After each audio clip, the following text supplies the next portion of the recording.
I am Anna Lusardi, and I'm really excited that we have this event today.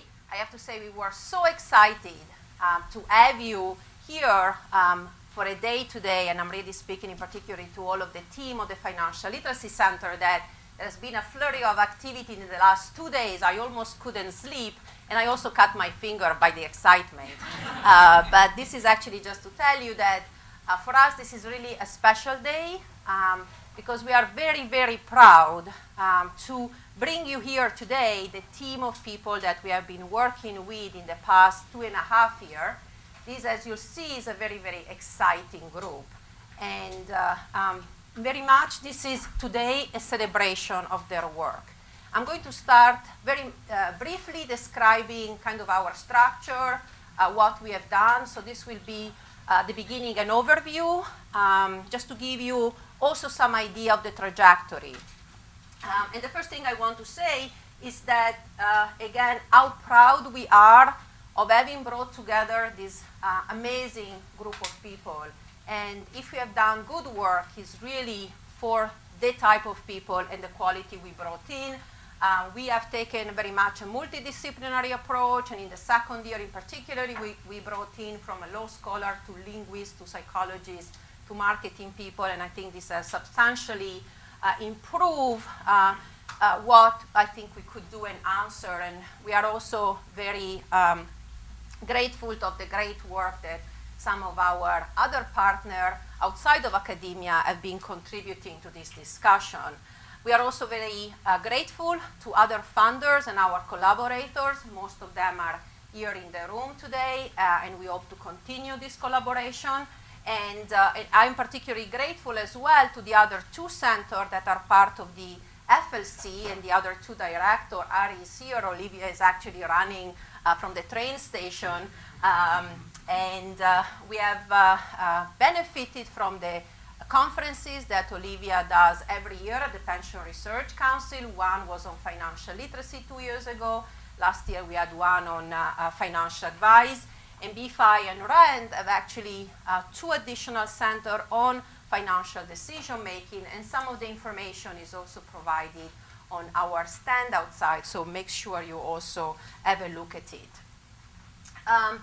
What we have done so far, just about Social Security, there are a total of 29 projects that were done in 2 years, which is really an impressive work. And what we are going to do today is give you a snippet, really, of all these many projects. Many of them actually span 2 years or more, and I just want to give you a sense, really, of the trajectory and how much learning happened in this time, during this time, and that's also why we don't want to stop this trajectory. We want to really continue because we really believe that we are on to something really important. And in fact, connected to this, and this project really spirited and brought often a variety of other projects. One, and we'll try to put in as well, some of the findings about financial literacy and capability have recently been extended to as many as other 8 countries. We have a special volume outside if you want to look at this comparison across the world. And we are very proud to have been able to contribute to the financial capability study under the leadership of FINRA Investor Education Foundation. This is, I think, such an important data collection, important effort to understand capability, and we'll spend the first section this morning talking a lot about the data. And where is my crowd from the Federal Reserve Board? Please raise the hand. We are actually very excited that this year we have started the Financial Literacy Seminar Series. We do them in this very room, and Chairman Bernanke has actually been very supportive of this initiative. We have a picture of him actually outside with all of the faculty here because he did come in this very room to teach actually a course on the Federal Reserve Board, and it was my first time that you had to go through a dog who sniffed your bag before you could enter a room. And we are also, our latest initiative is to collaborate with the new Museum of Saving in Italy, which is actually a vehicle for doing financial education, and I'm going to tell you in a moment about this. So as you'll see, today we are going to cover a variety of projects. We are very passionate about financial education in school and in the workplace because this is where people are. Also, clearly, financial literacy brings different decisions over the life cycle. So that's also how we have set up the agenda, look at this decision, this critical time of the life cycle, and also keep in mind that we have to look not just at asset and asset building, but also at the balance sheet and very much debt and debt management as well, in addition to focusing on some vulnerable group. And I really want to highlight here, for example, the important work that has been done on disabled children. I mean, this is really such an important project for policy, and we are focused on many other groups, including women. The work innovation, I think, is the work I would like to use. If I had to use a word to indicate the work that has been done, that's it. I've seen so much innovation, so many innovative ideas, so many creative ideas in these 2.5 years. And from financial literacy game to a financial checkup, and you'll see today just so many new ideas that have been circulated, and that's why we are just so impressed with the work that has been happening.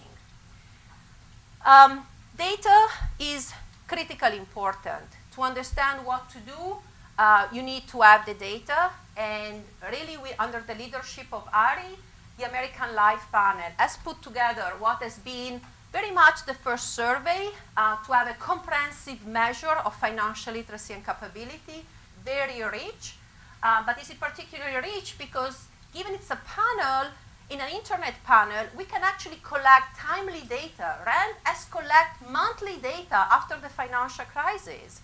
So we can actually test what is going on, not only, but we also have a representative sample of the population to do evaluation. We don't need to use this pesky undergraduate student in our classroom to test theory, but we can use representative sample. We are passionate about the data, and we have worked with a variety of data sets, from adding financial literacy module to the health and retirement study. Certainly, I think what is one of the most remarkable projects, in financial capability study. And also I want to mention that very soon we are going to have data from the program for international student assessment. I'm just so happy that in 2012, the OECD has added financial literacy to its module. So very soon, in fact, we have already in the field, we are going to have data on how much 15 years old know across countries. I have some brochure about PISA outside if you'd like to get more information. So once you have the data, of course the data doesn't speak. It's really important to have a framework to interpret the data. This framework also should guide not just the interpretation, but should guide the very data collection. And that's why I really think that FINRA has been visionary. When they set up the data and when the work started, there was that framework already in mind, and the question that we wanted the data to answer were really asked from the beginning. And that's really a very important part.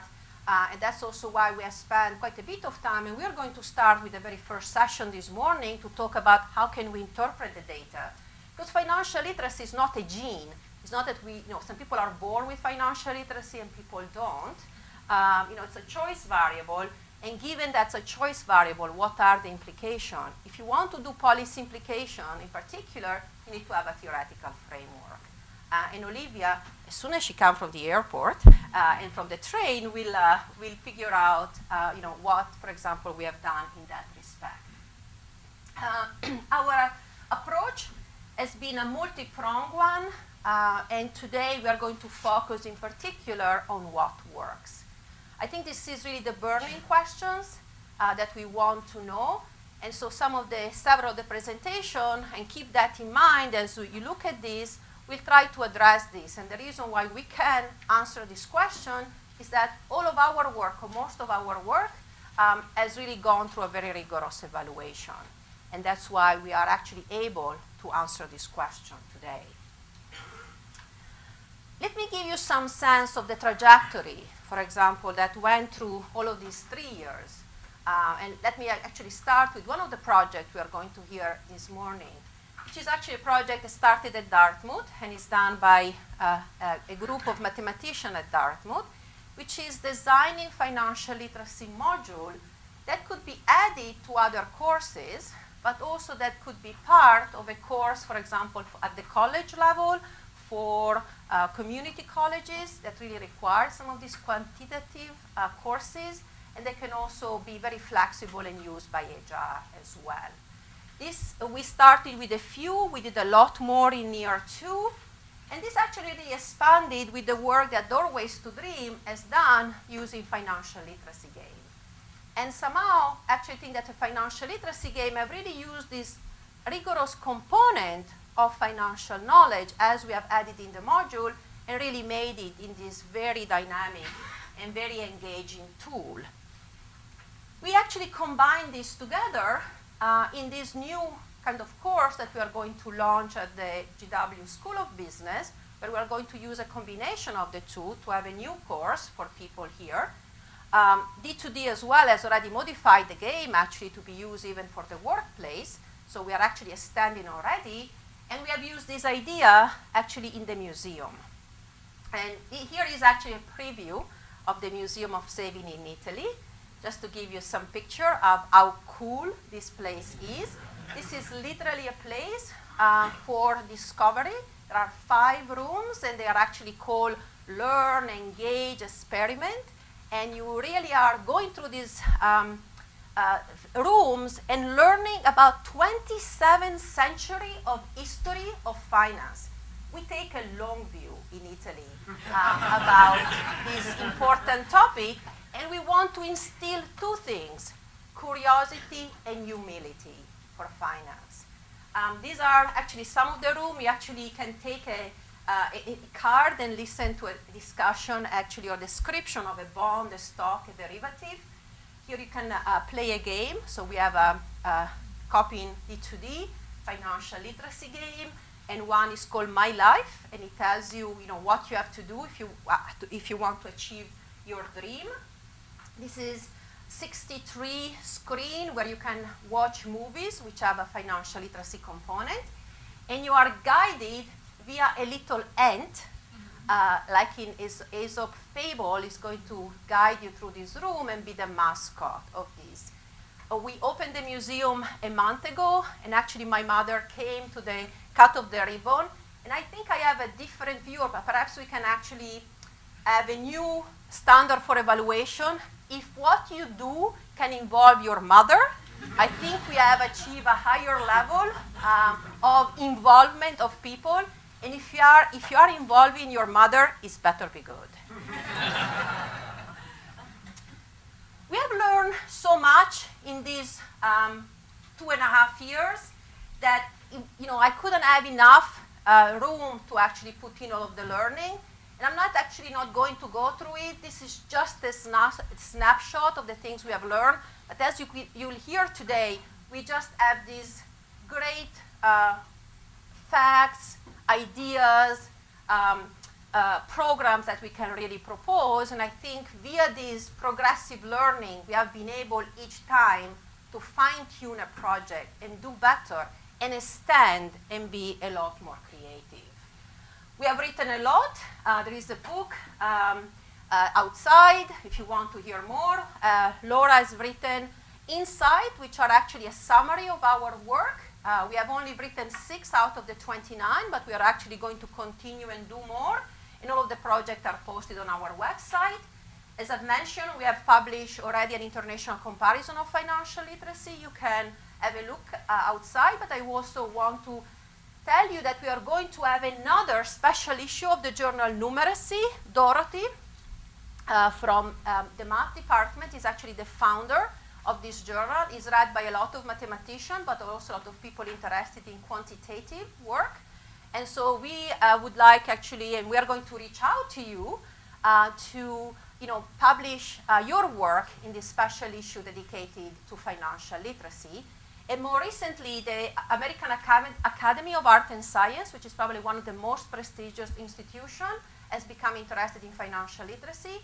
And we are planning a conference together probably in the next spring.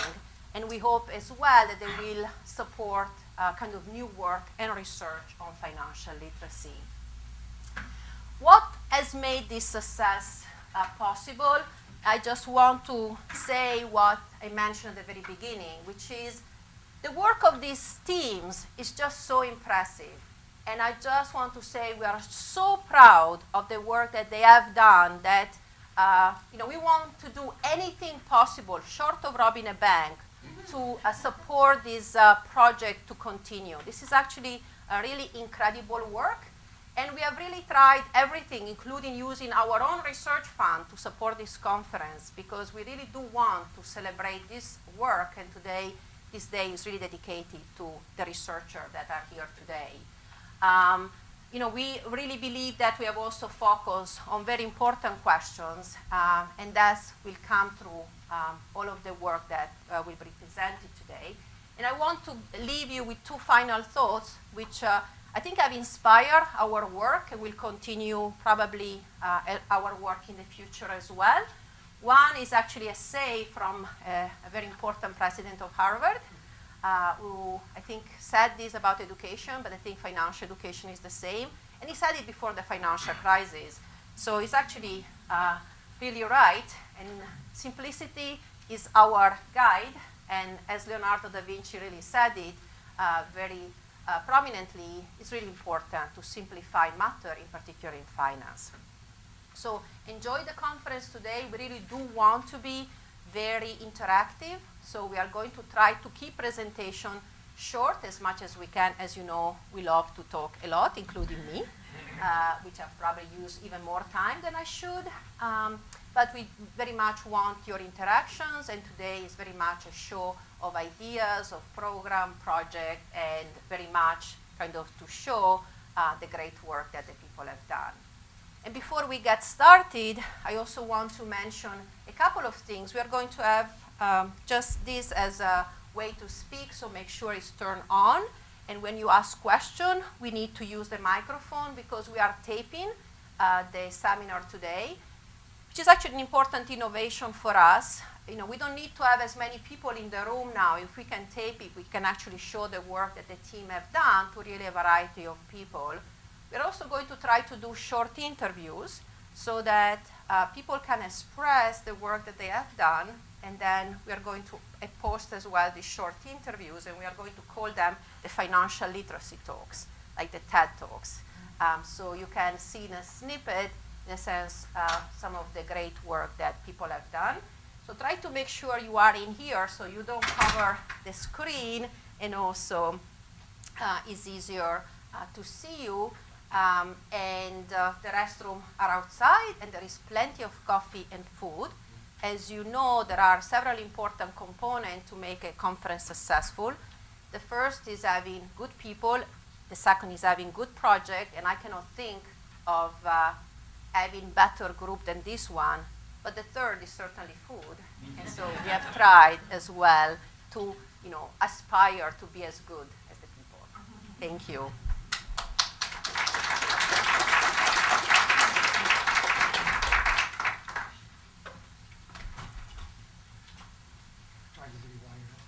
Yes. Actually, no, Ari's first. Ari's first. Actually, I'm going first. Right. So I'm going to give just a short overview again. Yeah. Let me give you a very short overview of this first presentation. And again, we are going to have a lot of speakers, and so we'll try to move quickly through some of the presentations.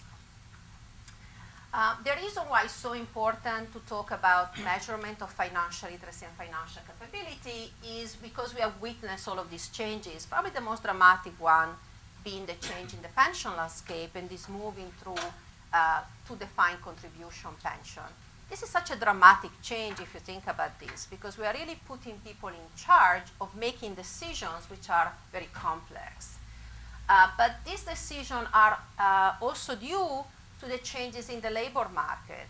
If the labor force is mobile, they need to bring their pension with them. That's why, in my view, these changes are not really reversible, and we are probably going to be dealing more and more to a situation where people are very much in charge of their financial well-being, but they are going to do it, and this is true across the world, facing very complex financial markets. So how well and how equipped are people to make this decision has become a very important policy question, and a critical part actually of the financial literacy strategy of a country, and the US has done as well actually a couple of these strategies, is to just measure the level of knowledge and capability of its population. Interestingly, there isn't normally such data in national surveys, and so that's why new survey and new data had to be created to measure financial capability. So today we are going to hear of these two data, and we are going to hear in particular about the financial capability study, about the American Life Panel, but I also want to mention the OECD, because once it becomes available, we have a third very important data to do policy analysis, and we have other sources of data. Actually, a lot of countries now have financial literacy in their survey, and I just, if you want to see some example, we have some outside.